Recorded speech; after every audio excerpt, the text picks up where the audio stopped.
بسم الله الرحمن الرحيم الحمد لله الملك الحق المبين وبه نستعين وإنه خير ناصر ومعين والصلاة والسلام على سيد المرسلين وخاتم النبيين ورحمة للعالمين وشفيع المذنبين والمخاطب بطه وياسين أبي القاسم محمد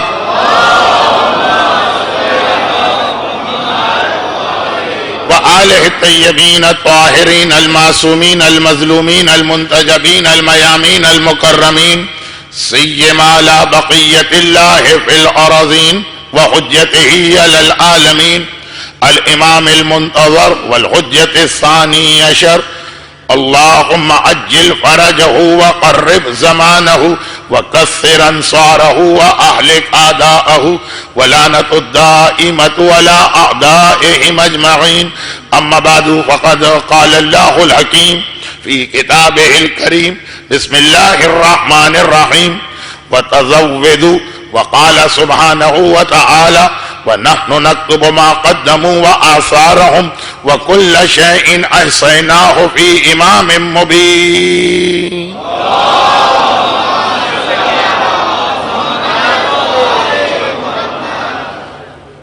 قرآن کریم کی جن دو آیتوں کی تلاوت کا شرف حاصل کیا گیا ان میں سے پہلی آیت آج کی مجلس کے پہلے نقطے کو واضح کر رہی اور دوسری آیت آج کی مجلس کے آخری نقطے کو، اور یہ آج کی مجلس 1432 ہجری کے ایام اعضاء کے اس چھٹے عشرے کی میری 10ویں اور آخری گفتگو ہے، اور یہ تو آپ حضرات کو بخوبی معلوم ہے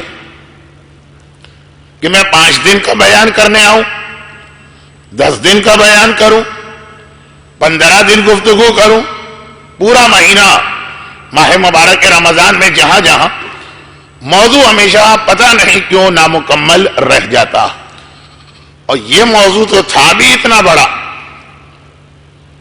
کہ اگر اس کے خالی ایک مرحلے کو بھی ہم مکمل کر لیتے تو بہت بڑی بات تھی، لیکن ہم ایک مرحلے کو بھی مکمل نہ کر سکے۔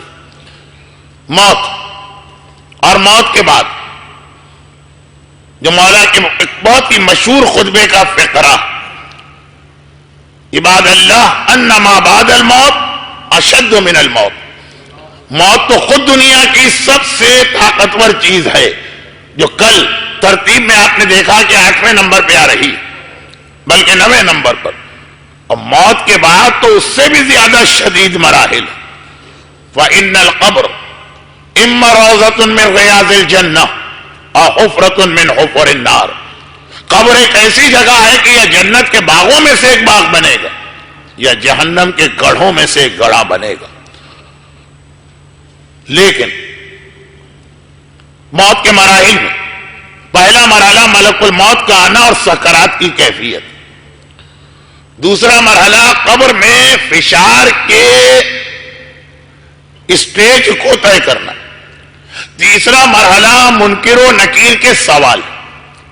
اب اس میں ایک بحث ہے، بعض افراد کے لیے فشار پہلے ہے سوال بعد میں، جیسے کل سعد ابن معاذ کے بارے میں ایک ہلکا سا اشارہ آ گیا، اور اکثریت کے لیے سوال پہلے ہے فشار بعد میں، جیسے جناب فاطمہ بنت اسد کے واقعے میں ہے کہ ابھی پیغمبر نے قبر میں اتارا اور قبر بن کر کے کھڑے، ولدی کی لا جعفر ولا عقیل بل علی،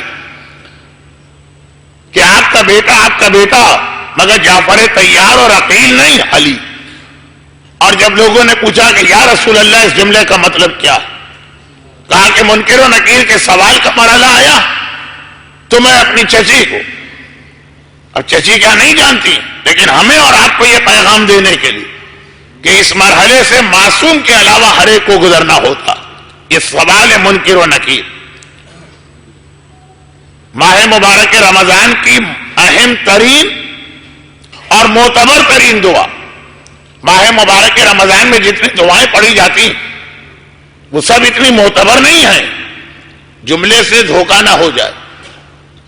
دعائیں اگر ذرا ضعیف حدیث میں بھی آ جائے تو اس کے پڑھنے کی اجازت بلکہ ثواب. لیکن اگر دعا طاقتور حدیث میں آ جائے تو کیا کہنا اس دعا کا؟ ابو حمزہ صومالی، دعائے ابو حمزہ صومالی، اب کی لسوال منکرین و نکیرین فی قبری. چوتھا امام روتے ہوئے کہہ رہا، یہ ابو حمزہ صومالی کی دعا، کہ میں اس مرحلے کو یاد کر کے رو رہا ہوں. اب کی بکا، میں اس مرحلے کو یاد کر کے رو رہا ہوں کہ منکر و نکیر جو قبر میں آ کے سوال کریں. جیسا کہ میں عرض کر چکا ہوں، یہ سوال و جواب ہی پر قبر کی باقی ساری زندگی کا دار و مدار. یہ تیسرا مرحلہ. اور پھر چوتھا مرحلہ فشار اور سوال کے بعد سے لے کے قیامت تک کا. وہ وادی السلام بھی بن سکتا جو جنت نہیں ہے مگر جنت جیسی جگہ، اور وادی برہوت بھی بن سکتا ہے جو جہنم نہیں ہے مگر جہنم جیسی جگہ. اور اس کے بعد پانچواں مرحلہ قیامت میں اپنی قبروں سے نکلنا. وہ بھی اتنا خطرناک مرحلہ ہے کہ یہ نامہ اعمال کے ساتھ میں ملنے والا.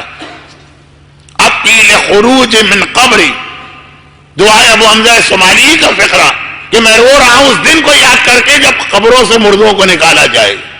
چھٹا مرحلہ خود قیامت کے میدان میں 50,000 سال کھڑے رہنا. اور ساتواں مرحلہ عند الحساب، خالی کھڑا رہنا بھی 50,000 سال تک اس گرمی میں، اور پھر حساب کا مرحلہ. اور آٹھواں مرحلہ پھر پولیس صراط کا مرحلہ. اور نواں مرحلہ پھر جہنم کا مرحلہ. اور 10واں مرحلہ ہے کہ جب آدمی جنت میں داخل ہوگا. سورہ مریم کی آیت وَإِنْ كَانَ إِلَّا وَارِدُهَا، کوئی انسان ایسا نہیں ہے جو جہنم میں سے نہ گزرے. اب اس کا مطلب میں نے 2 دن پہلے سمجھایا تھا کہ پل صراط جہنم کے اوپر قائم، تو بجلی کی تیزی سے پل صراط طے کرنے والے بھی بہرحال جہنم پہ سے گزر کے جائیں گے. یہ 10 مرحلے، اور ان میں سے ہر مرحلہ اتنی تشریح چاہتا کہ میں اگر یہ سمجھ کے یہاں آیا ہوتا کہ 10 تقریروں میں 10 مراحل کو بتا دوں گا تو مجھ سے زیادہ نادان و ناسمجھ کوئی نہ ہوتی، تو پہلے سے ہی مجھے معلوم. لیکن ایک جملہ آج کی آخری تقریر کے حوالے سے اس لیے کہہ رہا ہوں کہ ابھی مجھ سے پہلے جو کلام پڑھا جا رہا تھا اس میں امام کا تعارف کرایا جا رہا تھا کہ امام کسے کہتے ہیں. جہاں پہ ان کا بیان مکمل ہوا وہاں سے میرا بیان شروع ہوا. اور امام اسے کہتے ہیں جو دنیا، قبر اور آخرت ہر جگہ کے بارے میں ہمیں گائیڈنس اور ہدایت دیتا. وہ دنیا کے بارے میں بھی بتاتا ہے کہ کیا کرو گے تو فائدہ ہوگا اور کیا کرو گے تو نقصان. وہ قبر کے بارے میں بھی امام ہی بتاتا کہ قبر میں تمہیں فائدہ پہنچانے والی چیزیں کیا ہے اور نقصان پہنچانے والی کیا ہے. اور وہ قیامت کے بارے میں بھی امام ہی بیان کرتا. یہی وجہ کہ آج آپ حضرات ابھی شب جمعہ دعائے کمیل پڑھ کے آ رہے ہوں گے. کتنا زیادہ اس میں تذکرہ قیامت اور جہنم کا ہے. اور یہ دعا کس نے بتائی ہے؟ امام معصوم نے بتائی. اور جیسا کہ میں ممبر پہ ایک جملہ اکثر کہتا ہوں، اور وہ اس لیے کہتا ہوں کہ میری عادت تو آپ کو معلوم ہے کہ جب کبھی کسی بھی عشرے میں آج والی رات شب جمعہ آ جائے تو اپنے موضوع کو ایک طرف روک کر کہیں 5 منٹ اور کہیں 55 منٹ شب جمعہ کے 3 پیغام بیان کرتا ہوں، تو اس میں ایک پیغام تو یہی موت کا، تو اس میں یہ جملہ آ جاتا کہ اب مولا الفاظ میرے ہیں، اگر ان کا چناؤ اچھا نہ ہو تو اس غلطی کو معاف کیجیے گا. کیونکہ امارات میں جتنی مجلسیں پڑھتا ہوں آخری مجلس میں یہی ایک ٹینشن ہوتی ہے کہ یہاں سے سیدھا ایئرپورٹ جا کے ہوائی جہاز میں بیٹھنا، جہاز نہ اڑ جائے. 9 دن تو میں نے آپ کا کوئی خیال ہی نہیں کیا کہ آپ کے کتنے اہم کام میری وجہ سے رک جاتے ہوں گے. جہاں آپ کو جانا ہے مولانا گھنٹے کے بدلے سوا کے بدلے ڈیڑھ کے بدلے 2 گھنٹے بولے چلے جا رہے ہیں. آخری مجلس میں مسئلہ میرا ہوتا. البتہ میرا مسئلہ بھی ان معنوں میں نہیں کہ مجھے اپنے گھر جانے کی جلدی، اب اس کے بعد بھی کسی اور ہی جگہ مومنین کی خدمت ہی کے لیے جا رہا ہوں، تو آخری مجلس میں وقت میرے پاس کم ہوتا. اس لیے جلدی یہ بات کہ مولا معلوم ہے کہ پوری نہج البلاغہ میں نے لوگوں کو موت یاد دلائی، لیکن کون پڑھتا ہے؟ نہج البلاغہ کھولتے ہیں، 2 صفحے پڑھتے ہیں، تبرک کے طور پہ چوم کے شیلف پہ رکھ دیتے ہیں۔ تو اب وہ خطبے جن کے بارے میں مولا کو معلوم ہے کہ وہ تو ضرور پڑھے جائیں گے، اب جب یہ مومن سنے گا کہ مولا نے ایک ایسا معجزے والا خطبہ اور فی البدیع ارشاد فرمایا جس پورے خطبے میں لفظ الف کہیں نہیں، اور وہ جو ایک بحث ہو رہی تھی عربوں میں، ایسے ہی خطبہ ارشاد نہیں فرمایا، عرب بیٹھے ہیں، بحث ہو رہی کہ عربی زبان الف ایک ایسا حرف ہے جس کے بغیر تو ایک جملہ کہنا مشکل ہے، اور مولا نے کہا ایک جملہ، اسی موقع پہ پورا خطبہ ارشاد فرمایا۔ تو اب مولا کو معلوم معجزے کے خطبے کی وجہ سے ہر مومن اسے پڑھنے کی کوشش کرے گا۔ پورے خطبے کا موضوع بنا دیا موت، پورے خطبے کا پیغام بنا دیا موت، پورے خطبے کے اندر موت کے مختلف مراحل مومن پڑھ رہا معجزے کی وجہ سے کہ خطبہ دیکھے تو صحیح جو میرے مولا نے بطور ایجاد اس انداز سے پڑھا، لیکن جب وہ خطبہ دیکھے گا تو ہر منزل پہ اسے موت یاد دلائی جا رہی۔ وہ خطبہ کسی صادق حسن نے نہیں کہا ہے کہ ان کو تو سوائے موت کے کچھ آتا ہی نہیں ہے، وہ خطبہ علی ابن ابی طالب نے کہا ہے جو امام برحق ہے۔ وَتَزَوَّدُوا، امام اپنے تمام فضائل کے بعد وہ سارے فضائل جو ابھی آپ نے مجھ سے پہلے والے مسدس میں سنے، ان تمام فضائل کے باوجود ماننے والوں کو یاد دلا رہا ہے کہ مرحلہ موت کا سامنا تمہیں کرنا ہے، میں امام ہوں، میرا کام یہ ہے کہ تمہیں پہلے سے پیشگی بتا دوں کہ کیا کیا مشکلات آنے والی۔ چنانچہ قرآن کریم کی اسی آیت کو وَتَزَوَّدُوا، سامان سفر جمع کرو، مولا کی اس مشہور حدیث کے اندر اس طرح مولا نے سمو دیا۔ ایک کل والی حدیث جب مولا نے کہا کہ قبر کے مردے اگر بولے تو اپنی زبان سے کہیں گے وَتَزَوَّدُوا، اے زندو سامان لے کے آؤ، فَإِنَّ خَيْرَ الزَّادِ التَّقْوَىٰ، یہ قبر کے مردوں کے حوالے سے کہا، اب اپنے حوالے سے۔ یہ علی کے لیے کوئی تھوڑی مرحلے، یہ علی کے لیے کوئی تھوڑی مسئلے، لیکن ہمیں اور آپ کو بتانے کے لیے۔ حاکم، اب یہ روایت میں پڑھ نہیں رہا ہوں، وقت نہیں۔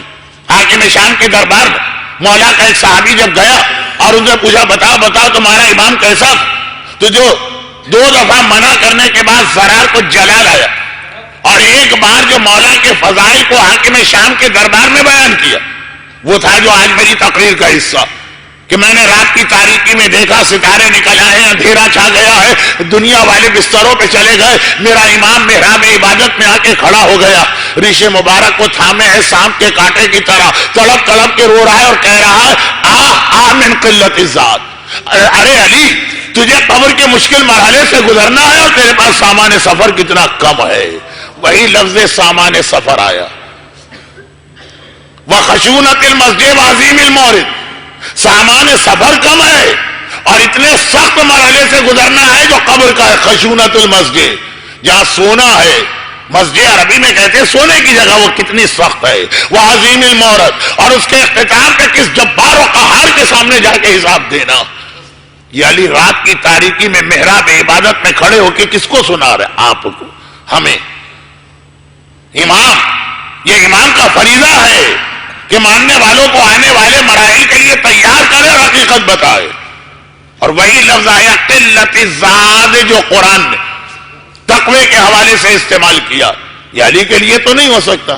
علی تو نہیں کہہ سکتے کہ میرے پاس سامان سفر کم، جس کی ایک نماز کی یہ حالت ہو کہ پاؤں سے تیر کھینچو تو پتہ نہ چل سکے، جس کے روزے کی یہ حالت ہو کہ 3 روزے رکھے اور سورہ جاہر قصیدہ پڑھتا ہوا نازل ہو، جس کی زکوٰۃ کی یہ حالت ہے کہ حالت رکوع میں زکوٰۃ دے اور آیہ ولایت نازل ہو جائے، جس کے جہاد کی یہ حالت ہے کہ لا فتح الا علی لا سیف الا ذوالفقار کہنا پڑے، جس کے ایک عمل کی یہ فضیلت ہے کہ یوم الخندق ضربت علی افضل من عبادت الثقلین، وہ تو نہیں کہہ سکتا قلت الذات۔ یہ ہمارے اور آپ کے لیے کہا جا رہا، مگر کیوں کہا جا رہا؟ اس لیے کہ یہ مراحل حق اور حقیقت۔ لیکن جو میں نے کل کی مجلس میں ایک جملہ تھا کہ امام خالی مشکل نہیں بتاتا، اس کا حل بھی بتاتا۔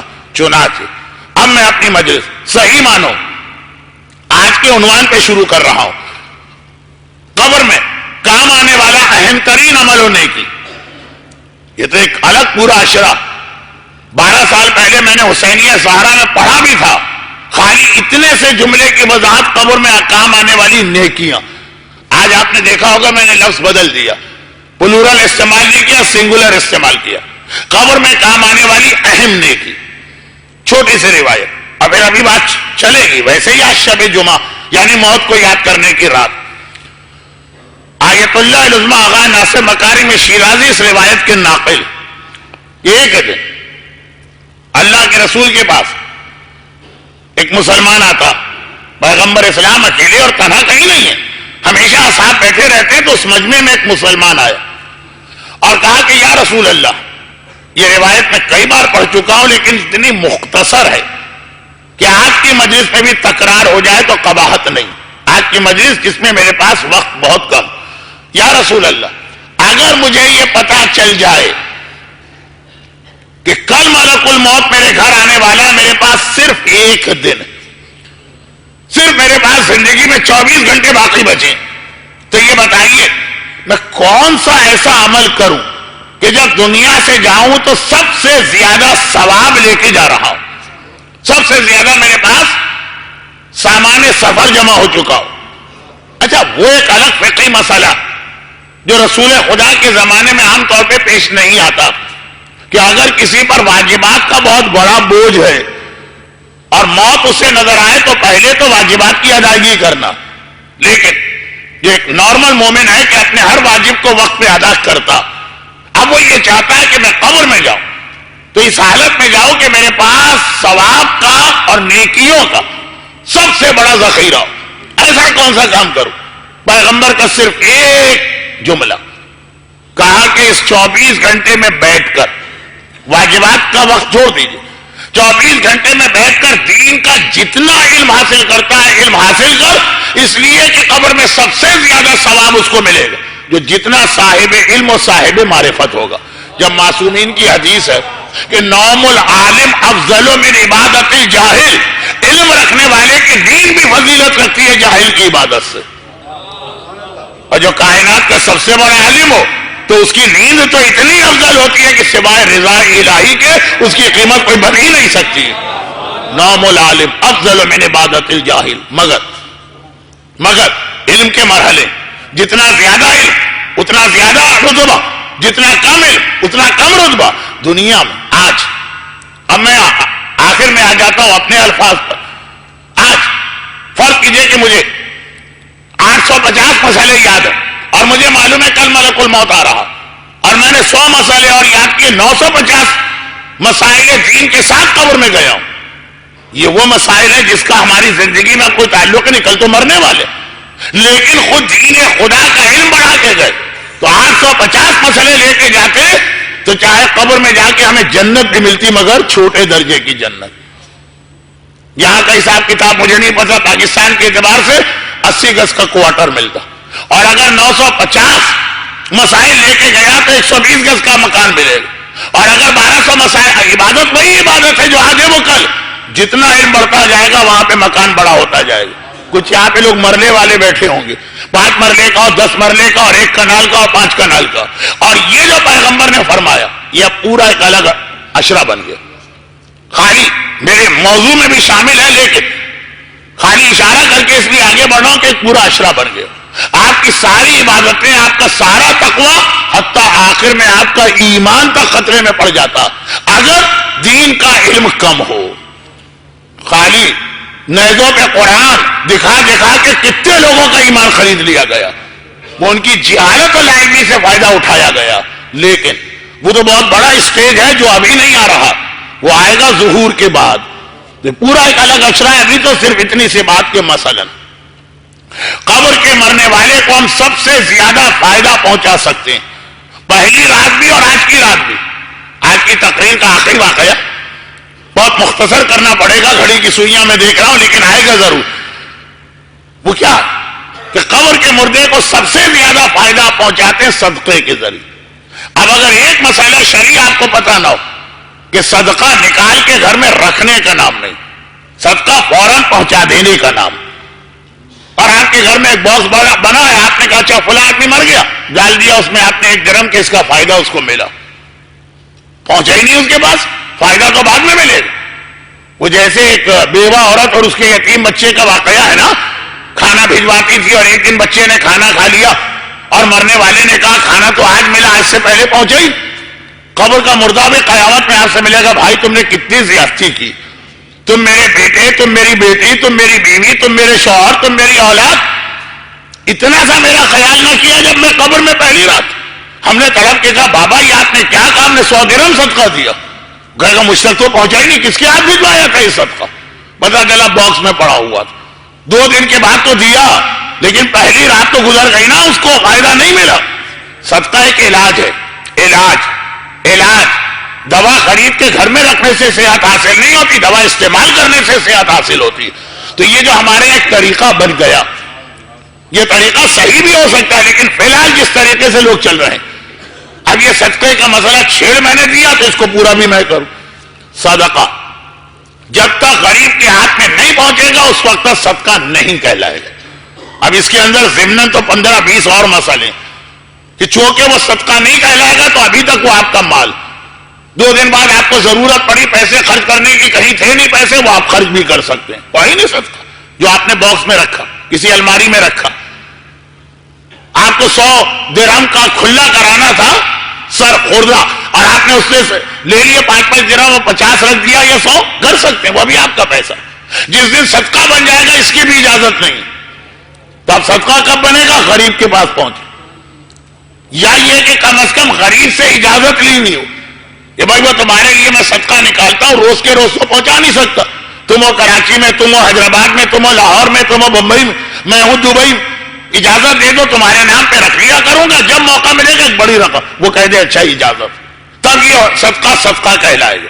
یا کم سے کم ایک غریب سے پوچھنے کے بجائے جو تمام غریبوں شرن سرپرست ہے، یعنی امام اور ان کی غیر موجودگی میں نائب امام، کسی مجتہد یا اس کے وکیل سے اجازت لے۔ یہ 3 طریقے تو ہیں اپنے اس صدقے کو مرنے والے تک پہنچانے کے لیے بھی اور اپنے لیے بھی پہنچانے کے لیے۔ لوگ خالی مرنے والے کے لیے تو صدقہ نہیں نکالتے ہیں، بلکہ اگر یہ کہہ دو کہ مرنے والے کے لیے تو کم نکالا جاتا ہے، لوگوں کو روایت ہی نہیں پتا، زیادہ تو اپنے لیے صدقہ نکلتا ہے نا۔ روزانہ صبح صدقہ دے کے گھر سے نکلے، روزانہ شام کو صدقہ دے کر، وہ ہوا ہی نہیں صدقہ، اس کا کوئی فائدہ ہی آپ کو نہیں ملا، وہ ملے گا جس دن آپ دیں گے۔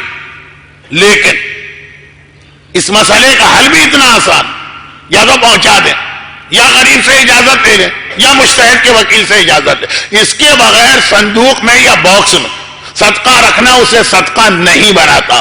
اب یہاں پہ ایک بہت ہی خطرناک بات، بہت ہی دبے الفاظ میں کہہ کے آگے بڑھ جاؤں، اس لیے کہ وضاحت نہ کی گئی تو غلط فہمیاں بھی ہوں گی اور وضاحت کا وقت نہیں۔ وضاحت کرنے جاؤں گا تو آپ کو صدقے کا فائدہ بتاتے بتاتے میرا ہوائی جہاز توڑ چکا ہوگا، اس لیے بہت مختصر، خاص طور پر مرنے والے کے لیے۔ مولانا رات کے وقت جس دن مرا اس کی پہلی رات، جس رات کو نماز وحشت پہنچائی جاتی ہے، اس رات کو صدقہ نہیں پہنچا پا رہے، تو صدقے کے بارے میں ایک مسئلہ یہ بھی کہ اگر غریب آپ کی دسترس میں نہ ہو، ہے دنیا میں بہت غریب، فی الحال رسائی نہیں، تو صدقہ کسی کھاتے پیتے مڈل کلاس آدمی کو بھی آپ دے سکتے ہیں۔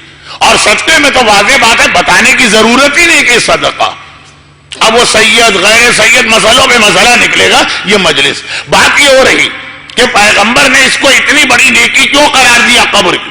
اس لیے کہ اگر یہ مسئلے پتہ نہ ہو تو نیکی کر بھی رہے ہیں اور معلومات کچھ نہیں مل رہا۔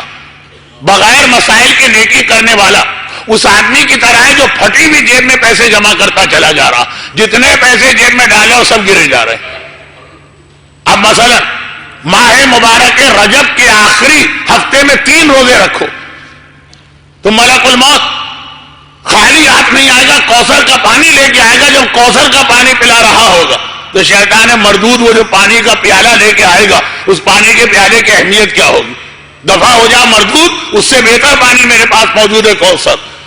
لیکن یہ 3 روزے بھی اگر آپ نے اس طرح رکھے کہ اپنے اوپر قضا روزے باقی ہیں، اور یہ مسئلہ بھول گئے کہ جس پر ایک بھی قضا روزہ ہو، جب تک کہ وہ قضا روزہ نہ رکھے اس وقت تک اسے سنتی روزہ رکھنے کا حق نہیں، اور اگر رکھ لے تو روزہ اس کا ٹوٹ جاتا۔ اب یہ نہیں ہے کہ یہ ماہ رجب کے 3 روزے ہیں تو سنتی روزے نہیں، ماہ رجب میں 3 روزے رکھیے آخری ہفتے میں، قضا والے رکھ لیجیے، اس قضا روزے کے رکھنے سے بھی آپ کو ڈبل فائدہ ملا، قضا بھی ہو گیا اور تاریخ میں روزے رکھے تو ملک الموت کوثر آپ کے لیے لے کے آ رہا۔ ایسا نہیں کہ ڈبل محنت کرنا پڑ رہی کہ مولانا 3 قضا رکھے اور 3 ملک الموت کے 6 روزے، نہیں 3 ہی رکھنا ہے، 3 روزوں کا ڈبل ثواب مل سکتا ہے اگر ایک مسئلہ پتا، اتنا سا مسئلہ معمولی سا۔ اسی طرح سے مسئلہ جو عورتیں حجاب کر رہی اور بڑی محنت ہے آج کے دور میں حجاب کرنا، کچھ علاقوں میں اتنا مشکل نہیں ہے، لیکن وہاں بھی شادی میں یا برتھ ڈے پارٹی میں اور پھر وہاں سے اپنے وطن جا، اب وہ حجاب کر رہی، اگر اتنا مسئلہ ان کو نہیں معلوم کہ حجاب سر پہ دوپٹے یا اسکارف کے ڈالنے کا نام نہیں، حجاب کا مطلب یہ ہے کہ سر کا ایک ایک بال چھپا رہے، ہاں چہرہ کھلا رہے تو کوئی حرج نہیں۔ تو وہ جب حجاب مکی ماؤس والے حجاب ہماری عورتیں کرتی، مجھ سے بچے نے کہا تھا نہیں مولانا اس کا نام مکی ماؤس نہیں ہو تو اس کے شوہر کا نام ہے منی ماؤس ہے، چلے منی ماؤس صحیح۔ وہ جو چوہیا حجاب کرتی ہے کہ حجاب بھی کر رہی ہے، دکان بھی نظر آ رہے ہیں، مسئلہ یہ والا حجاب جو ہے نا دنیا میں فائدہ دے گا نا آخرت میں، ایک ایک بال چھپا۔ بعض عورتوں کے حجاب اتنے پھسلتے رہتے ہیں اور آگے بالوں کے گچھے ایسے نظر آتے ہیں۔ اب کچھ تو واقعاً پہنتی اسی طرح سے ہیں کہ حجاب بھی ہو جائے حسن بھی نمایاں ہو جائے، لیکن بعض لا علمی کی وجہ سے حجاب پہننا ہے تو اس طرح پہنے کہ قبر کے اندر وہ فائدہ۔ اب یہ ساری چیزیں پرانی کچھ تقاریر، پرانی سے مطلب کوئی 5 سال پرانی نہیں، اس عشرے کی پہلی 8 مجالس، اس میں کچھ نامکمل باتیں تھی جو آج مکمل ہو رہی، لیکن اگر ہم نے ان مسائل کی جانب توجہ نہ دی تو قبر کے مرحلے کا سامنا تو کرنا پڑے گا۔ گھر والے نماز وحشت بھجوانے پہنچی نہیں ہم تک، مولانا نے تو کہا تھا کہ یہ نماز وحشت تو اس طرح پہنچتی ہے جیسے وہ فلاں کمپنی آپ کا ایکسچینج پہنچا دیتی ہے 1 سیکنڈ میں اور 1 منٹ میں، یا منٹ تو کیا 50 سال ہو گئے مردے کو انتظار کرتے ہوئے، کہہ کے گیا تھا گھر والوں سے صدقہ بھی دیا ہوگا، نماز وحشت کہاں کھو گئی؟ وہ کھو گئی جہالت کے ایک مسئلے کی بنیاد پر۔ لیکن قبر وہ مرحلہ کہ جہاں پہ اتنا زیادہ مرنے والا محتاج ہو جاتا ہے زندہ لوگوں کا، اتنا زیادہ، بچہ بھی اتنا محتاج نہیں ہے، نیو بورن بیبی اپنی ماں اور باپ کا، جتنا قبر کا مردہ محتاج ہے کہ یہی لوگ اس کی مدد کرے تو کرے، کیونکہ قبر ہے بڑا مشکل مرحلہ۔ مولا نے کہا جنت کا باغ ہے یا جہنم کا گڑھا؟ 2 چھوٹی سی روایتیں سنیے، اگر کہ یہ دونوں واقعات میں بہت تفصیل سے پڑھا کرتا تھا ایک زمانے میں، لیکن اب وقت بھی نہیں ہے اور واقعات مشہور بھی ہے تو خلاصہ بھی کافی۔ ہندی شہزادے کا واقعہ ہمارے ان تمام علماء نے لکھا جو اس واقعے کے بعد سے آج تک، یہ تقریباً 150 سال پرانا واقعہ، 150 سال میں جس عالم نے بھی موت کے حوالے پہ قلم اٹھایا اس نے یہ واقعہ ضرور لکھا، چاہے وہ شہید دست غیب شیرازی کتاب برزخ میں ہو اور چاہے وہ شیخ عباس قمی کتاب منازل الاخرہ میں ہو، جتنے بھی علماء، بہت تفصیلی واقعہ ہے۔ جنہوں نے نہیں سنا ان کو تو مزہ ہی اس وقت آئے گا جب تفصیل سے سنے، لیکن جو سن چکے ہیں ان کا وقت جو ضائع ہو بہت ہی مختصر۔ ہندوستان کا ایک شہزادہ نجف اشرف میں آیا، یہ شیخ عبد الطاہر خراسانی کا واقعہ نہیں پڑھا، دوسرا نجف کا واقعہ۔ نبی اور امام یقیناً صاحب برکت ہوتے ہیں، لیکن ان کی برکتوں کا یہ مطلب نہیں ہے کہ جہاں پر وہ ہے وہاں کوئی عذاب ہی نہیں ہوگا۔ بھئی وہ رسول کا واقعہ یا امام کا واقعہ؟ چلے میں رسول کا ایک واقعہ یہاں پہ ملا دوں۔ مسجد النبوی میں پیغمبر بیٹھے، باب رحمت سے ایک نوجوان داخل ہوا، بس سارے مجمع نے اس کو جگا دی۔ ہر سال میں سمجھاتا ہوں کہ باب رحمت کہتے کسے اور اس جملے کا مطلب کیا ہوتا ہے کہ جیسے ہی باب رحمت سے کوئی آیا سارا مجمع ہٹ جاتا۔ اب اس وقت بتانے کا وقت بھی نہیں ہے اور ہر سال سننے والا مجمع۔ باب رحمت، یہاں رک کے ایک بات میں ایسی کہہ دوں کہ اگرچہ پہلی مجلس میں جو اعلان کیا تھا وہ آخری مجلس تک ایز اٹ از ہے، کہ چونکہ یہ میرا شارجہ کا فی الحال آخری عشرہ، یعنی آخری سے مطلب یہ ہے کہ یہاں امام بارگاہ میں تو مجلسیں رہیں گی، اگلے سال مجھے آنے کا کوئی امکان نظر نہیں آ رہا، لیکن جو لوگ شروع مجلس میں آتے ہیں ان کو پتا ہے نا، 2 دن سے برادر محترم صابر صاحب مجھے ممبر پہ آنے سے پہلے کمرے میں لے جاتے ہیں، اور یہی ان کی درخواست ہوتی تھی کہ مولانا کسی طرح سے اپنے اس فیصلے پہ نظر ثانی کریں، اور میں نے ان سے یہی کہا کہ میں کیا کروں، اگلے سال میں سارے وعدے کر کے آیا، میرے ہاتھ کٹ چکے ہیں، وعدہ خلافی میں کروں تو یہ بہت مشکل ہے۔ اب یا تو جا کے ان کو سمجھاؤں جن کے کہ بھائی شارجہ کے مومنین بہت تڑپ رہے ہیں، مجھے نہیں پتا تڑپ رہے ہیں کہ نہیں تڑپ رہے ہیں، لیکن انتظامیہ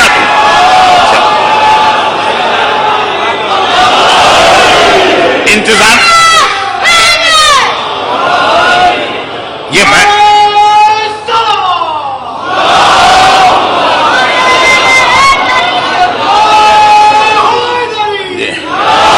مولا کے فضائل بھی بیان کیے،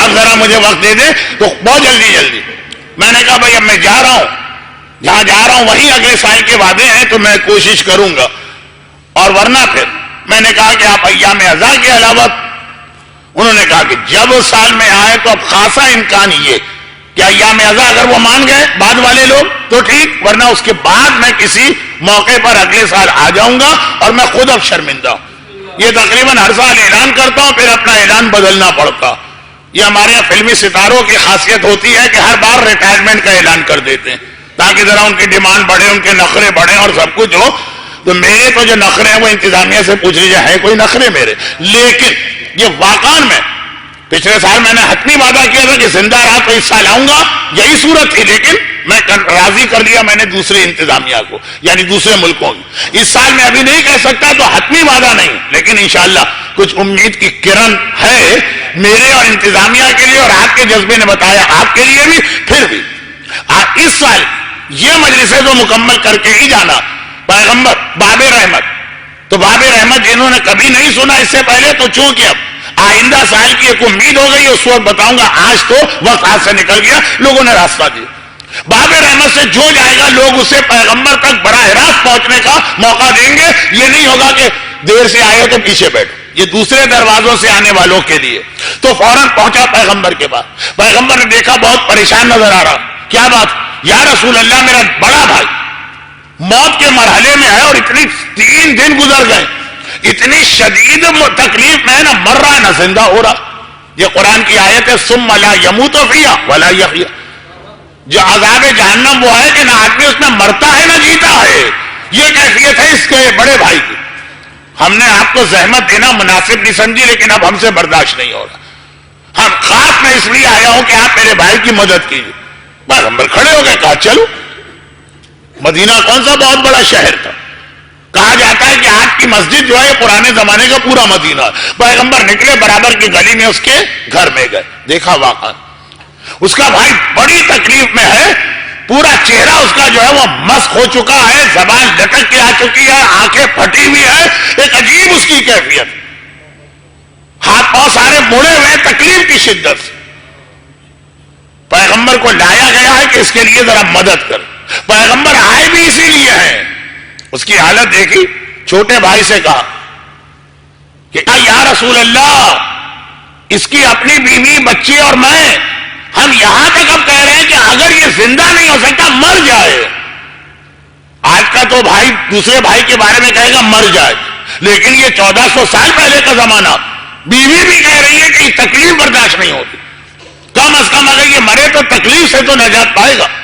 پیغمبر نے کہا نہیں یہ موت بھی نہیں آئے گی اس کو، کہا یا رسول اللہ تو پھر آپ کچھ کریں، کہا کہ نہیں ایسے مرنے والے کے معاملے میں ہم بھی دخل نہیں دیتے، یہ نہیں کہا کہ ہم دخل دے نہیں سکتے، دے سکتے ہیں، اختیار ہے، اولا بھی تصرف ہے، لیکن ہم دخل دیتے نہیں، یا رسول اللہ کیسا مرنے والا، کہا اس کی حالت یہ بتا رہی ہے کہ اس کے والدین اس سے ناراض، یا اس نے اپنے باپ کو ناراض کیا یا اس نے اپنی ماں کو ناراض کیا، صرف یہی حالت ہوتی ہے جو اپنے والدین کو ناراض کرتا ہے، کہا کہ ہاں یا رسول اللہ یہ بات تو صحیح ہے، کچھ ایسے مسئلے ہوئے تھے کہ ماں بہت ناراض تھی، لیکن کچھ تو کیجئے، پیغمبر نے کہا نہیں پہلے اس کی ماں کو راضی کرنا ہوگا، اچھا یہی باپ کا بھی مسئلہ، لیکن اب یہ جملے کی بھی ایک پوری تفصیل ہے، وقت نہیں، پیغمبر نے فرمایا کہ میں دخل ہی نہیں دیتا ایسے معاملے میں جو باپ اور ماں کے نافرمان اولاد کا مسئلہ، آقا والدین کی کہیں پہ کوئی بخشش و شفاعت نہیں ہے،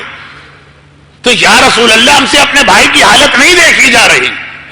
کہا کہ ماں زندہ ہے؟ کہا ماں زندہ ہے. کب بلا کے لا. ماں آ کے اپنے بیٹے کی حالت دیکھے جو غیروں سے نہیں دیکھی جا رہی اور پھر بھی مطمئن بیٹھے. کہا یا رسول اللہ اس نے مجھے اتنا ستایا اور تنگ کیا، پوری زندگی بھی بتائی کہ کس طرح میں جوانی میں بیوہ ہوں، اس کی خاطر میں نے اپنی ساری جوانی گزار دی اس کی، اور جب جوان اور طاقتور وہ کیسے اس نے مجھ پہ ظلم کی. پیغمبر نے کہا لیکن اب تو جو ہو گیا اس کی حالت دیکھ رہی. کہا حالت دیکھ رہی ہیں اور اپنے پروردگار سے اس وقت انتہائی راضی ہو کہ اس نے میری بددعا کو قبول کیا، میں نے بددعا دی. عام حالات میں ایک حدیث ہے، امام کی ذرا توجہ سے سنیے. عام حالات، اس کا مطلب یہ نہیں کہ بچے اس حدیث پہ عمل کریں. کہا کہ ماں کی بددعا سے اتنا نہ ڈرنا جتنا باپ کی بددعا سے ڈرنا، کیونکہ ماں جب بددعا بھی دیتی ہے تو خالی زبان سے دیتی ہے، دل سے کبھی نہیں دیتی بددعا. اس وقت بھی وہ کہتی ہے کہ میرا بیٹا شاد و آباد رہے. باپ ہے کہ اگر اس کو ناراض کیا اس کی بددعا اس کے دل کی گہرائی سے نکلتی. مگر یہ ماں اتنی ناراض، وہ واقعے میں تفصیل بھی ہے کہ آخر کیا پرابلم تھے، کوئی بھی پرابلم، بہرحال ماں کو ناراض کیا. پیغمبر چھوٹے بھائی کی جانب مڑے اور کہا کہ افسوس جب تیری ماں ہی نہیں مان رہی. یا رسول اللہ یہ تکلیف ہم سے دیکھی نہیں جا رہی بھائی کی. پیغمبر نے کہا اچھا ایک کام کرو، لکڑیاں لاؤ اور اس کمرے میں جمع کرو. پرانے زمانے میں گیس بجلی تو تھی نہیں، ہر ایک کے باورچی خانے میں لکڑیاں ہوتی، تو وہ لکڑیاں لا کے جمع کر رہا، اس کی بھی سمجھ میں نہیں آ کہ میں تو رسول کو اس لیے لایا تھا، رسول نے تو پتہ نہیں کیا کام شروع کرا دیا، لکڑہارے کا لکڑیاں جمع. پیغمبر نے کہا اب اس کو جلاؤ. ماں گھبرا گئی کہ یا رسول اللہ اتنا سگڑی کیوں جلا رہے؟ کہا تیرے اس بیٹے کو اٹھا کے اس میں جلانا. یا رسول اللہ میرے بیٹے کو جسے میں نے اتنی زحمتوں سے پالا ہے اور آپ میری آنکھ کے سامنے جلا کے راکھ کر رہے ہیں. کہا جب تو خود اپنے بیٹے کو جہنم اور قبر کی آگ میں جلا رہی ہے تو میں تو اس سے چھوٹی آگ میں جلا رہا ہوں. گھبرا کے کہا یا رسول اللہ میرا یہ نازوں کا پلا ہوا بیٹا آگ میں جلے گا؟ کہا اس سے سخت آگ میں جلے گا. کہا میں نے معاف کیا، میں نے معاف کیا، میں نے معاف کیا. اور ادھر سارے گھر والوں نے سنا، شکرن للہ، مڑ کے دیکھا پیغمبر کو دعا کی ضرورت بھی نہ پڑی. دیکھا مرنے والا بڑے راحت و آرام میں ہے. پیغمبر نے کہا تیری حالت کیا تھی؟ کہا طاقتور حبشی غلام میرے سینے پہ بیٹھ کر اس طرح سے میرا گلا دبا رہا تھا اور گلا گھٹ رہا تھا، 3 دن سے نہ مر رہا ہوں نہ زندہ رہ رہا ہوں. ماں کی آواز آئی، میں نے معاف کیا، وہ اتر کے چلا گیا. رسالت موجود ہے، پیغمبر کے بابرکت قدم موجود ہے، پیغمبر کا وجود کمرے میں موجود ہے، لیکن والدین کا نافرمان و آنکھ. ایک ہی موقع پہ والدین کی نافرمانی کی اجازت ہے، لیکن وہ بھی بدتمیزی کے ساتھ ہے. اگر والدین کسی حرام بات کا حکم دے تو قطعاً ان کی بات نہیں ماننا. لیکن غالباً حجت الاسلام مولانا محمد علی نقوی صاحب احترام والدین پہ اشرا پڑ گئے یا پوری تقریر کر چکے ہیں. میں تو صرف یہ بتا رہا ہوں کہ وہ واقعہ مدینے میں رسول خدا کا، اور یہ واقعہ جو اب میں پڑھ رہا ہوں یہ کربلا کا ہے، حضرت عباس کا. ایک دم سے میں نے جو واقعہ شروع کیا تھا اس کو بدلا، کیونکہ پیغام دونوں واقعات کا ایک ہی. اور یہ واقعہ جو اب میں پڑھ رہا ہوں یہ بھی میں نے کئی دفعہ پڑھا، بلکہ شاید یہی کئی دفعہ پڑھا، اس سے پہلے والا تو بہت کم پڑھا. مدینہ وجود رسول کے ساتھ کچھ گناہگار ایسے ان کو فائدہ نہیں ہوتا. کربلا وجود معصوم کے ساتھ کچھ گناہگار ایسے جن کو فائدہ نہیں، ان میں کیے. شیخ عباس قمی اپنے استاد مرزا حسین نوری جن کا ذکر کل آیا، جنہوں نے نجف سے کربلا کی پیدل زیارت کی بنا اسلام میں رکھی، ان کے حوالے سے نقل کرتے ہیں کہ ان کے ایک دوست تہران کے رہنے والے حوضہ علمیہ میں تعلیم حاصل کرنے کربلا ہے. قوم کے حوضے کو بنے ہوئے تو 90 سال ہوئے، ابھی 100 بھی نہیں ہوئے. پہلے زمانے میں ہمارا حوضہ یا نجف ہوتا تھا یا کربلا. تو اب یہ وہ زمانہ ہے جب حوضہ کربلا میں. میرے پاس وقت نہیں ہے مرزا علی صاحب ریاض کے فضائل بتانے کا. اس وقت مرجے جہاں جا کے بیٹھ گیا وہ جگہ حوضہ ہوتی. تو آپ کربلا کے اندر مرجے آ کے تشریف فرماتے مرزا علی. علماء سے پوچھیے گا ان کی کتاب ریاض الاحکام کس کتاب کا میں نے نام لے لیا، لیکن خیر اب وقت نہیں. اب ان کے دوستی بعد میں ہوئی. ابھی تو تہران سے علم دین حاصل کرنے کربلا پہنچنے والے ایک عالم ملا علی تہرانی. اب وہ پرانا زمانہ ہے، سفر اتنا آسان نہیں ہے جیسے آج ہے کہ آپ 2 گھنٹے میں فلائی کر کے کربلا سے یہاں پہنچ جاتے ہیں. تہران سے کربلا جانے میں 1 مہینہ لگتا, 1 مہینہ جانے کا, 1 مہینہ آنے کا, 1 مہینہ گھر والوں سے ملنے کا. اتنا وقت نہیں ہوتا ہے دینی طالب علم کے پاس. اور پھر آج کا زمانہ بھی نہیں کہ بھائی ہم چلے گئے تو وہ آڈیو میں ریکارڈ ہو گیا, سی ڈی میں ریکارڈ ہو گیا, موبائل میں ریکارڈ ہو گیا, درس بعد میں سن لیں. جو استاد نے کہا اس وقت تھے تو تھے, وہ مس ہو گیا تو مس ہو گیا. طالب علم 12 سال 10 سال اپنے وطن نہیں آتے تھے, وہ اتنے بڑے علماء بنے اور ہم ایک جملے میں ان کی ساری محنتوں پہ پانی پھیر دیتے ہیں کہ یہ سارے خمس کھانے والے ہیں. کیا پتا کس زحمت سے انہوں نے علم دین حاصل کیا. خیر اب بات پھیل رہی ہے. ملا علی تہرانی کہہ رہے ہیں کہ میں روزانہ صبح درس لیتا ہوں, تھک کے شام کو سوتا ہوں. خواب میں دیکھا میری ماں, شب جمعہ میری ماں مجھے خواب میں نظر آئی جس کی ناک کی ہڈی بھی ٹوٹ چکی ہے اور چہرہ بھی زخمی ہے. بیٹا میں تیرے پاس آ رہی ہوں, میری مدد کرنا. آنکھ کھولی. میری ماں جو 10 سال پہلے جب میں تہران سے چلا تھا اتنی کمزور تھی, تقریباً ڈس ایبل اپاہج بستر پر ہی رہتی تھی. بیٹیاں اور بہویں خدمت کرتی تھی, حمام وغیرہ لے جاتی تھی. اور وہ کہہ رہی ہے کہ تہران سے کربلا آ رہی, ایسا مشکل سفر جو ہم جیسے جوانوں کے لیے مشکل ہے. 200 سال پہلے کی بات. میری ماں اس حالت میں, ایسی عورت جو بستر سے حمام تک نہ جا سکے, اور پھر یہ ناک ٹوٹی اور چہرہ زخمی, مطلب کیا ہوگا ایسے ہی خواب. یہ سوچ کے نظر انداز تو کیا, مگر دل میں یہ خواب جم گیا کہ یہ ایسا فضول اور بیکار خواب نہیں لگ رہا, سچا خواب بھی لگ رہا. لیکن اب سمجھ میں نہیں آ رہا تو کیا کرے. آج ہوتا تو فون اٹھایا, پوچھ لیا تہران بھائی کیا مسئلہ, موبائل اٹھایا اور ایک مرتبہ بات کر لی. 200 سال پہلے ایک دن دوپہر کے وقت وہ آرام کے لیے کیلولا, جسے انگریزی میں سیاستہ کہتے ہیں, اپنے گھر آئے. دروازے پہ نوکنگ ہوئی, پوچھا کون, کہا کہ ہم کچھ مزدور ہیں آپ سے ملنا چاہتے ہیں. دروازہ کھولا, حمال کھڑے مزدور.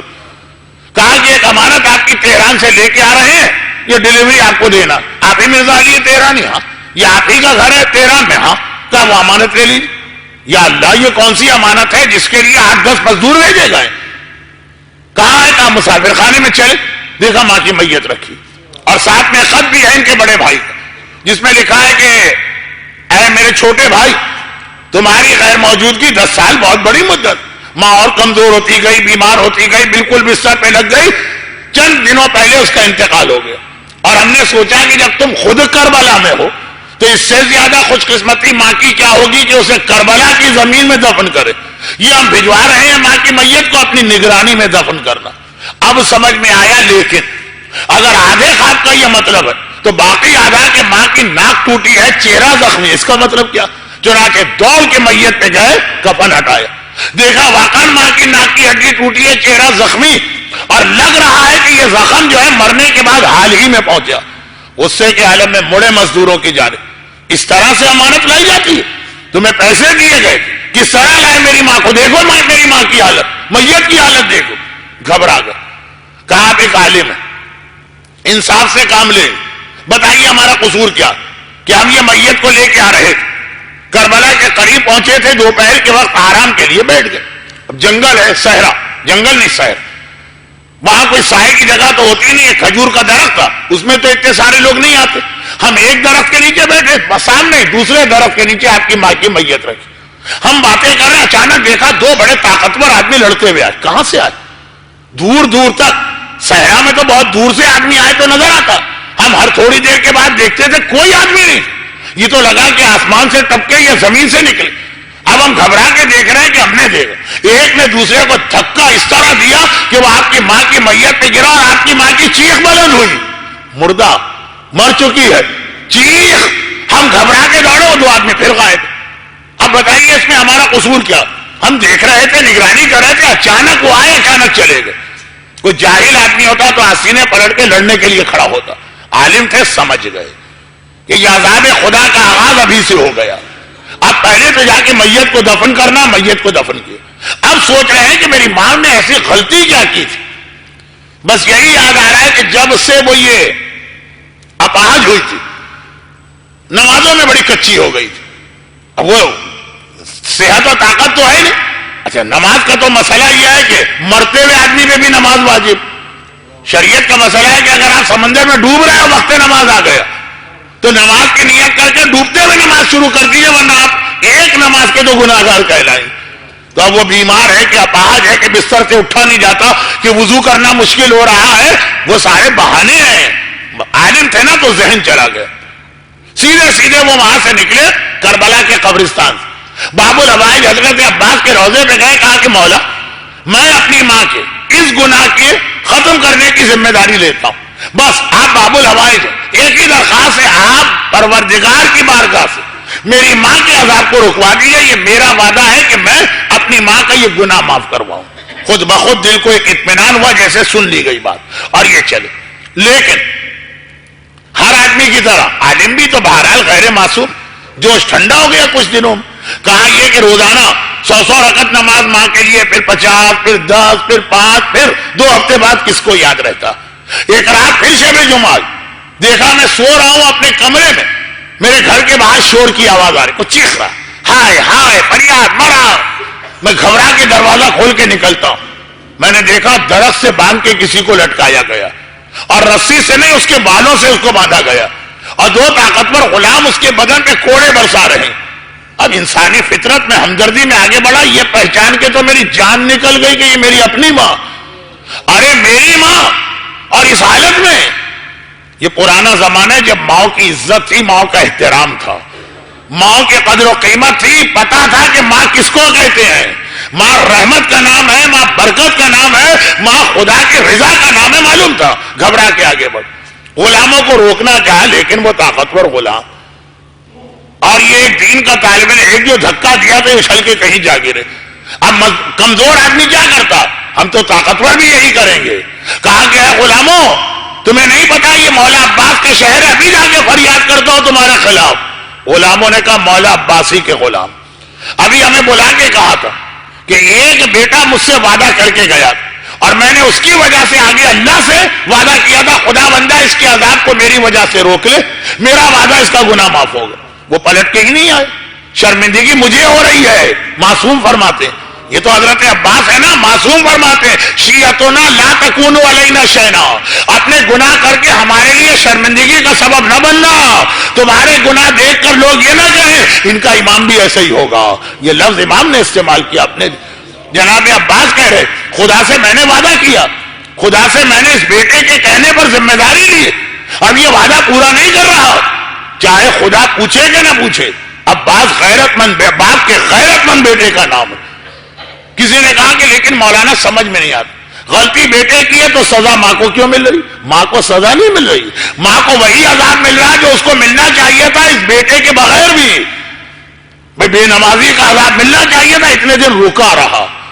اب ایک بار جب غلاموں نے یہ کہا تو گھبرا گئے، خواب دیکھ رہے لیکن بہرحال ایسا خواب کہ دل بھی کہہ رہا اور آخری جملہ بھی۔ سیدھے جناب عباس کے روضے میں آئے، کہا مولا عباس اب مجھے اپنی غلطی کا احساس ہوا ہے، میں نے ذمہ داری لی اور اسے پورا نہیں کیا، مولا اب میں اپنی ماں کی ساری قضا نمازوں کی ذمہ داری آپ کو دیتا ہوں۔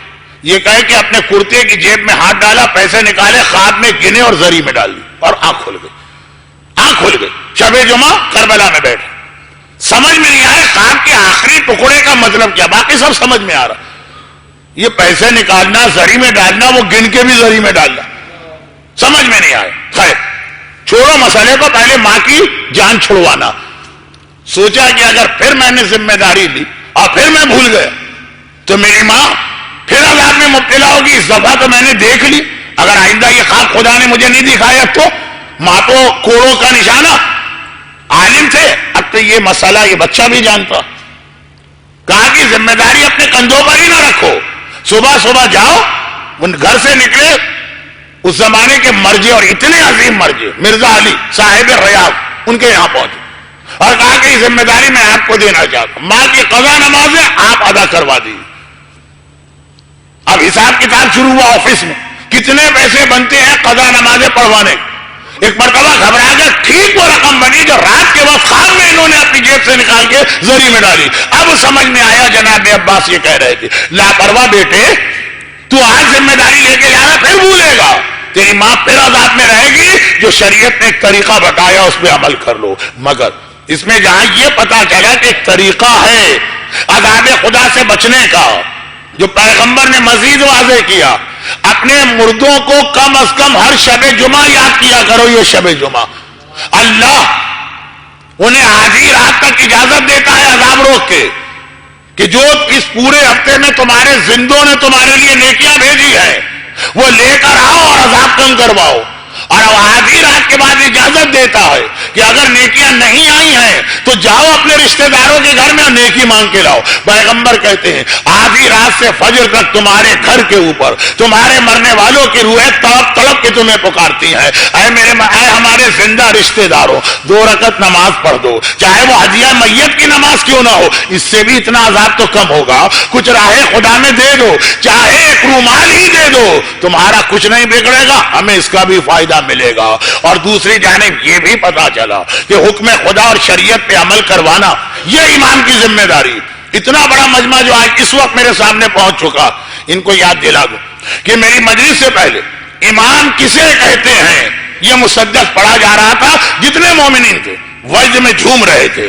اور اس کا دوسرا حصہ میں نے شروع کیا کہ امام کی ذمہ داری یہ ہے کہ دین خدا پہ عمل کروائے، احکام خدا. امام ہمارا نمائندہ نہیں، اللہ کا نمائندہ ہے. چنانچہ جہاں جہاں گناہگار گناہ کرے گا امام اس کا ہاتھ کٹوائے گا، امام اسے کوڑے مارے گا. واقعات ہیں کہ نہیں ہے؟ امام زمانہ کے آنے کے بعد کے واقعات ہیں کہ نہیں ہے؟ تو کربلا بھی ہو اور حضرت عباس اور مولا حسین بھی ہو، لیکن جو مرحلہ عذاب آتا ہے ان کی شفاعت برحق ہے. انشاءاللہ جب آئندہ آؤں گا، پہلے 9 دن مجلس ہوتی تو میں کہتا اب تو آئندہ کوئی امکان نہیں آنے کا، لیکن اب ذرا امید پیدا ہوئی ہے تو آئندہ جب آؤں گا شفاعت کو بھی سمجھاؤں گا. آج وقت نہیں ہے، وقت ان معنوں میں نہیں ہے کہ جہاز سے اڑ جائے گا، وہ میرا انتظار نہیں کرے گا. اس لیے بہت مختصر سی بات کہ یہ عمل، اب سوال یہ ہے کہ جو میں نے کل سوال کیا یہ عذاب آ کر ہی رہے گا؟ نہیں، یہ تو اس لیے بتایا جاتا ہے کہ یہ خطرے ہیں، اس کا علاج بھی. وہ بہت ہی مشہور روایت علامہ مجلسی نے بھی لکھی اور اہل سنت کے یہاں بھی وہی سیم روایت. شہر یمن سے کوئی آدمی مدینے آ رہا، راستے میں اس نے ایک منظر دیکھا، مدینے آتے ہی پہلا کام یہ کیا کہ رسول خدا سے اس کو کنفرم کرایا جو میں نے دیکھا وہ صحیح تھا کہ نہیں. پیغمبر نے کہا صحیح تھا.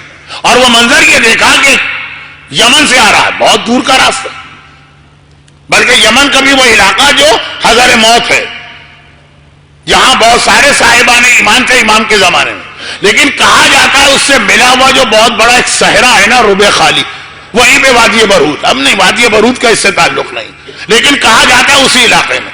سفر کے درمیان ایک رات کو اس کو قریب کوئی گاؤں نہ ملا تو قبرستان میں سو گئے. آدھی رات کو ایک شور شرابہ ہو رہا تھا، اس کی آنکھ کھلی. مسافر آدمی کی آنکھ جلدی نہیں کھلتی، وہ سارا دن تھکا ہوا، وہ فرسٹ کلاس میں ٹریول کر کے کوئی تھوڑی آیا، وہ گھوڑے کی پیٹھ پہ سارا دن چلا، گھوڑے بیچ کے سوتا ہے مسافر. آنکھ کیوں کھل گئی؟ دیکھا کہ قبرستان میں قبر کے مردے کفن پہنے ہوئے ٹہل رہے ہیں. خواب نہیں دیکھ رہا، آنکھ کھلی، قبر کے مردے ٹہل رہے ہیں. پھر دیکھا نہیں، ٹہل نہیں رہے. یہ واقعہ ہے، نعوذ باللہ، کوئی ہالی ووڈ کی ہارر فلم نہیں بتا رہا ہوں جس انداز سے بعض بچے دیکھ رہے ہیں مجھے. تو دیکھا قبر کے مردے قبرستان میں ٹہل رہے ہیں کفن پہنے ہوئے. نہیں، ٹہل نہیں رہے، یہ خاص طرف جاتے ہیں اور واپس آتے. اس نے دیکھا کدھر جا رہے، میں بھی چلوں. چلا، پھولوں کا ڈھیر لگا، چھوٹے چھوٹے سفید رنگ کے پھول جیسے موتیا ووتیا آتے تھے. ایک مرتبہ دیکھا کہ جاتے ہیں لوگ اس کو ڈھونڈتے ہیں. ارے پھولوں میں کیا ڈھونڈنا، اٹھا لو. نہیں، ہر مردہ ڈھونڈ رہا. 2 پھول کسی کو ملے، کسی کو 4، ہیں سینکڑوں. اب کچھ سمجھ میں نہیں آ رہا. اس نے روک کے پوچھنا کہا کہ بھائی، ارے مرنے والے بھائی، مردہ بھائی، یہ کیا ہو کیا رہا ہے؟ لیکن وہ گونگے بہرے بنے، کوئی جواب ہی نہیں دے رہا. اتنے میں نگاہ پڑی، ہاں ایک ہے بڑے ٹھاٹ سے ایک جگہ بیٹھا ہوا، یعنی محاورتاً حقہ وقہ پی رہا ہے، اس کو پرواہ ہی نہیں ہے پورے قبرستان. وہاں گیا کہ شاید اس سے کچھ پتا چلے. پہنچا تو پتا چلا واقعا وہ تو باتوں کے موڈ میں. اب اس نے بعد میں رسول سے کنفرم کرایا میں نے کیا خواب دیکھا تھا کہ کیا تھا. آخری جملہ میں اس لیے پہلے بتا رہا ہوں کہ آپ اسے خواب نہ سمجھیں. خیر خواب بھی ہوتا تو اتنا غلط نہیں، لیکن واقعی تو خواب تھا ہی نہیں. آنکھ کھلی، کہا کہ بھائی یہ سب ہے کیا؟ کہا آج کی رات یاد ہے. کون سی رات؟ اب یاد آئے. سفر میں یاد نہیں آتا، اب یاد آیا. ہاں شب جمعہ.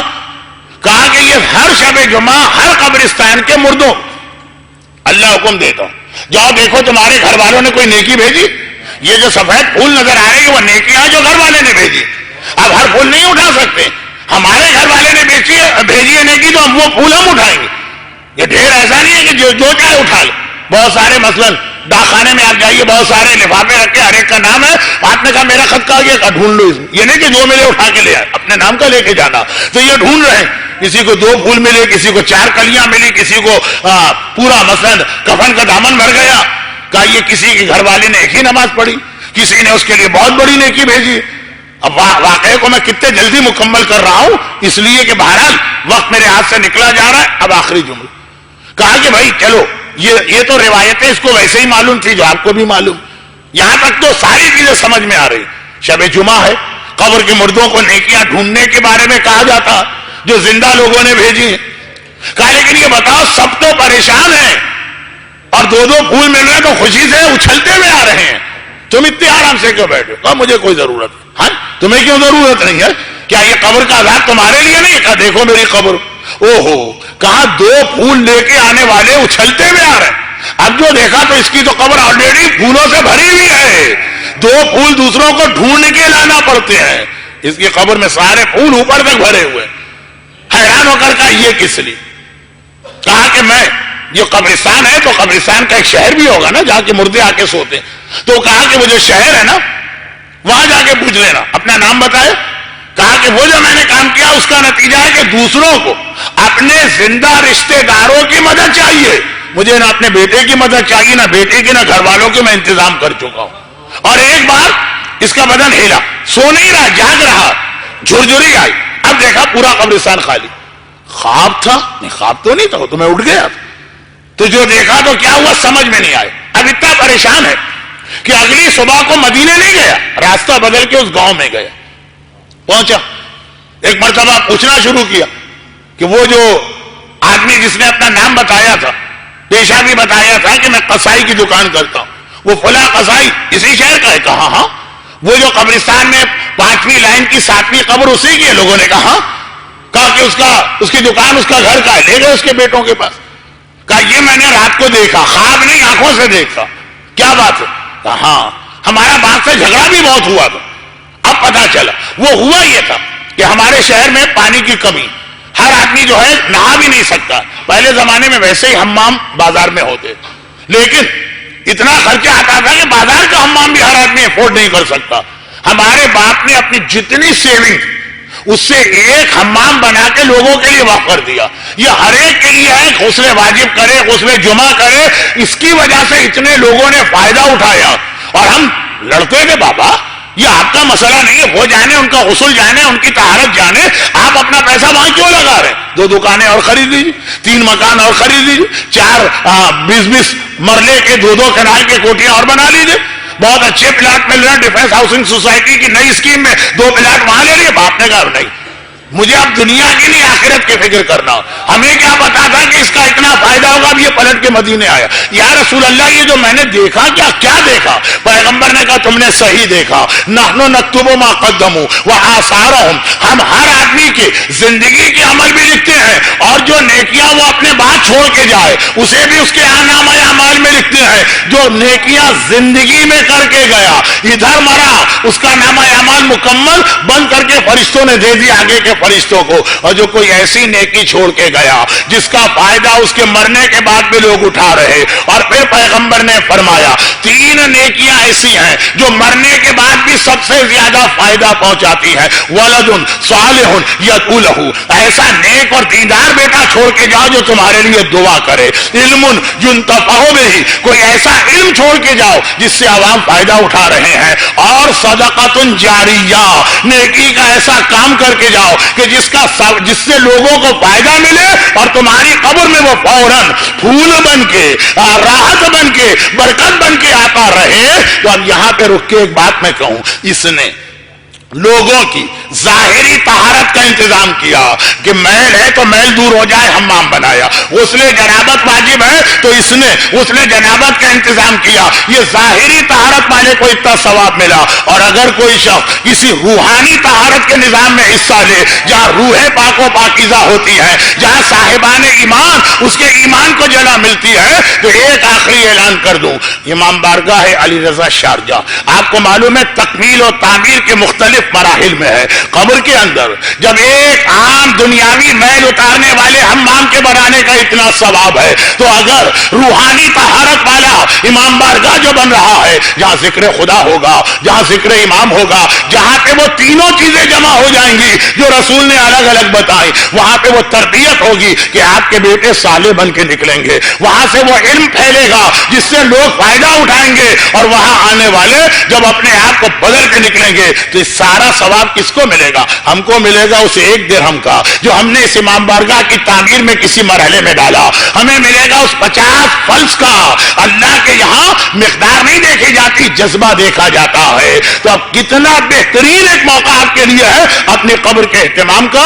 اس وقت ایک آخری اعلان کر کے مصائب پہ آ رہا ہوں، اپنے ہمارے والنٹیئر بچے آپ کے درمیان آ رہے ہیں، یہ والا ڈونیشن جو آج ہے یہ صرف تعمیرات کے اندر استعمال کیا جائے گا، وہی لوگ اس میں حصہ لیں جو تعمیرات میں حصہ لینا چاہتے ہیں۔ جو 2 دن پہلے اعلان تھا وہ تھا روزانہ کی مجالس، نیاز، تعمیرات سب کے لیے مشترکہ، تو یہ لوگ تو آپ حضرات کو وہ دعوت دے رہے ہیں اپنی قبر کی تیاری کی، لیکن یہ ساری چیزیں اپنی جگہ، قبر میں درود سے بہتر کوئی چیز کام نہیں آتی، باقی لوگ اس دوران درود بھیج دیں محمد والے محمد۔ کربلا کا کوئی فائدہ نہیں ہے، تو میں 3 دفعہ وہ جملہ پڑھ چکا حاجی علی بغدادی کے واقعے میں، امام زمانہ نے فرمایا امان امان امان، اللہ نے امان دی ہر قسم کی عذاب سے اس کے لیے جو قبر حسین کا ظاہر بن کے آتا۔ کل آپ نے 8ویں امام کی امان سنی، 8ویں امام نے ضمانت لی ہے 3 جگہوں پر، حسین نے ضمانت لی ہے ہر مشکل مرحلے پر دنیا ہو کہ آخرت ہو۔ البتہ کئی روایتوں کا ایک جملہ ہے جو وقت نہیں ہے میرے پاس، آج میں مصائب کم پڑھوں گا، پورے اشرے میں نے مصائب بھی بہت پڑھے، ایک جملہ جو قبر حسین کی زیارت کرے اس کے لیے بھی یہ لفظ ہے، جو مصائب حسین پہ گریا کرے اس کے لیے بھی لفظ ہے، عارفن بحق ہی، شرط یہ ہے کہ حق حسین کی معرفت رکھتا ہو، پھر زیارت کے لیے آئے تو دیکھیں اس کا کیا درجہ، حق حسین کی معرفت رکھتا ہو، پھر آنسو بہائے تو دیکھیں اس کے آنسو کتنے قیمتی۔ معرفت ہونا چاہیے، بدون معرفت، اب میں یہ جملہ بہت توہین آمیز ہے کہنا نہیں چاہتا، بدون معرفت ہو 2 بڑے اہم موقعوں پر بھی آنسو بہائے گئے، کوئی فائدہ ہوا ان آنسوؤں کا؟ حسین جب کربلا میں اصغر کو لے کے آئے لشکر یزید رو رہا، اور یہ صرف حسین کی مظلومیت اور اصغر کے مصائب پہ رو رہا، اس کو کسی اور رلانے والے نے نہیں رلایا، ایسا رونا جو ہمارے ساتھ گھبرا گیا۔ میں پلٹ کے اسی پہ آتا ہوں، اور سجاد نے جب جمعے کے دن، آج شب جمعہ ہے نا، جب جمعے کے دن خطبہ دیا، اس خطبے نے یزیدیوں کو رلا دیا، کوہرام بپا ہو گیا دربار میں۔ وہ دربار کیا، جامع مسجد، دیکھیے یہ وہ یزیدی بیٹھے تھے مسجد میں جن پر یزید کو اتنا بھروسہ تھا، یہ اتنا آنکھیں بند کر کے میری پیروی کرتے ہیں کہ اگر میں کسی کو نماز کے لیے لاؤں اور گلے میں توق، ہاتھوں میں ہتکڑی، پاؤں میں بیڑی ہو، تو ایک آدمی کھڑا ہو کے نہیں کہے گا یزید کم از کم نمازی کے تو ہاتھ پاؤں کھول دے، یہ اتنے میری عقیدت میں اندھے ہیں۔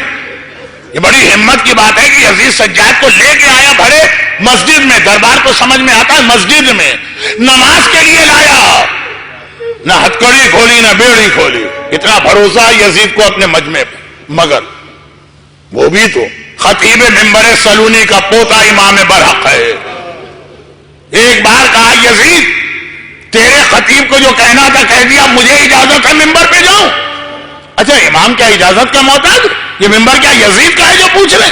نہیں، مجمع کو بیدار کرنا ہے۔ ایک مرتبہ تمام تاریخوں میں دیکھیے اس سے پہلے کہ یزید کچھ کہے، مجمع کہتا ہے کہ ہم اس کو سننا چاہتے ہیں، اب اس کو ممبر پہ جانے کی اجازت ہے، پھر بھی امام نے یزید کا انتظار نہیں کیا، ممبر پہ گئے اور وہ عظیم الشان خطبہ دیا جس نے یزیدیوں کو رولا دیا. وہ یزیدی جو ابھی تک یزید کی اتنی حمایت میں تھے، مگر کیا ان کا یہ رونا قیامت میں ان کے کام آئے گا؟ عارفاً بحقہ، معرفت کے ساتھ روتے تو ان کے آنسو بھی رومال زہرا میں جمع ہوتے. اور کیا خطبہ دیا! آپ حضرات تو سمجھ بھی نہیں سکتے. یہ ہم جیسے لوگ کچھ سمجھتے ہیں، طالب علم جو ممبر پہ آتے ہیں، خطبے کے جملے تو خیر آپ کی سمجھ میں آئیں گے، جو مجھے جانتا ہے سو جانتا ہے، جو نہیں جانتا تو اپنا تعارف کرا دو. انا ابن محمد المصطفیٰ، انا ابن علی المرتضیٰ، انا ابن فاطمہ الزہرا. میں محمد مصطفیٰ کا بیٹا ہوں، میں علی مرتضیٰ کا وارث ہوں، میں فاطمہ زہرا کا لخت جگر ہوں، میں کعبے کا صفا اور مروہ کا مالک ہوں، میں اس کا بیٹا ہوں جسے پیاسا ذبح کیا گیا، میں اس کا بیٹا ہوں جس کا سر پس گردن سے جدا کیا گیا. خطبہ دے رہے ہیں، روتے جا رہے ہیں. یہ معرفت والے رو رہے ہیں، وہ بے معرفت رو رہے تھے. خطبہ دینا آسان کام نہیں ہوتا ہے. خطیب کو گلے کی آزادی چاہیے تاکہ ایک بار سر گھما سکے، ہاتھوں کی آزادی چاہیے اشارے کر سکے، پیروں کی آزادی چاہیے. اللہ اللہ ہماری جانیں قربان مسجد دمشق کے اس خطیب پر جس کے گلے میں طوق گراں بار ہے، ہاتھوں میں ہتھکڑیاں ہیں، پاؤں میں بیڑیاں ہیں، مگر ایسا خطبہ دیا. یزید گھبرا گیا، مؤذن سے کہا اقطع کلامہ، ارے جلدی سے اذان دے کے اس کا کلام کاٹ دے. اور ایک بار مؤذن کی اذان کو بھی تبلیغ کا ذریعہ بنایا. اے یزید، اشہد ان محمد رسول اللہ، یہ تیرے جد کا تذکرہ ہو رہا یا میرے جد کا تذکرہ؟ بس آخری جملہ کہتا ہوں اور آج کی مجلس اور یہ عشرہ مکمل ہوا. ہاتھ جوڑ کے کہتا ہوں فرزند رسول الثقلین، میں آپ کے مصائب کو کم نہیں کر رہا، مگر ایک بات بتا دیجئے، آپ کا کلام بھی کاٹا گیا اذان کے ذریعے اور آپ کے بابا کا کلام بھی کاٹا گیا، مگر ہرملا کے 3 بھائی کے ذریعے تیر کے ذریعے سے آپ کا خطبہ مکمل نہ ہوا، مگر مؤذن کی آواز. حسین کا خطبہ مکمل نہ ہوا، وہ 3 بھائی کا تیر چلا، خون کا فوارہ بلند ہوا، آسمان کو خون پھینکنا چاہتے ہیں، آسمان تھرا گیا. مولا یہ خون نہ ہے، زمین پہ پھینکنا چاہتے ہیں. حسین نے چہرے پہ مل لیا، انکار آسمان کو ہے، راضی زمین نہیں، اصغر تیرے لہو کا ٹھکانہ کہیں نہیں.